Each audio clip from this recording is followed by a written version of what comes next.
சாரிக்கே tough கொடுக்குற மாதிரி, tough மட்டும் இல்லைங்க ஆப்பும் கூட. நீங்க பார்த்துக்கிற கலெக்ஷன் பாருங்க 180 டஃபோட. அது டிசைன் எப்படி எப்படி எல்லாம் கொடுக்குறாங்க, முன்னுக்கு பின்னுக்கு கைக்கு எல்லாத்துக்குமே 260. சோ இது மட்டும் இல்லைங்க, இந்த கலெக்ஷன் பாத்தீங்கன்னா அப்படியே எடுத்து வேர் பண்ற மாதிரி டைப் இல்லைங்க, அப்படியே எடுத்து பனி டைப் மாதிரி வேர் பண்ற மாதிரி கிரஷ் டைப். இதுலயே உங்களுக்கு அஜ்ரக் மாடல் எல்லாமே கொடுத்துட்டு இருக்காங்க. காட்டன் சாரிக்கு கூட நீங்க மேட்ச் பண்ணிக்கலாங்க.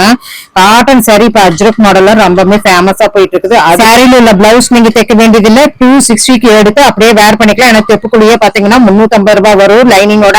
இப்ப நீங்க பாத்துக்கிற இந்த சில்க் காட்டன் பாத்தீங்கன்னா பட்டு சாரிக்கெல்லாம் நீங்க தேடிட்டு இருப்பீங்க, 280 தான் வருது. அது லைனிங் ஹூக்கு எல்லாமே வச்சு. சோ காட்டன் சாரிக்கு நீங்க கொஞ்சம் கலம்கரி இப்படி எல்லாம் வேணும்னா பைப்பிங்கோட சைட்ல உங்களுக்கு பைப்பிங் இருக்குங்க, பின்னாடி பைப்பிங் கொடுத்துருக்காங்க. 380 ருபீஸ் தான் வருது. இப்படி எல்லாம் இருக்கும்போது டெய்லர் கடைக்கு ஆப்பு தானுங்க. சோ இங்க பாருங்க, மெட்டீரியல் எடுத்து தைச்சானாவே 500 ரூபாய் வரும், 380 தான் கொடுக்குறாங்க.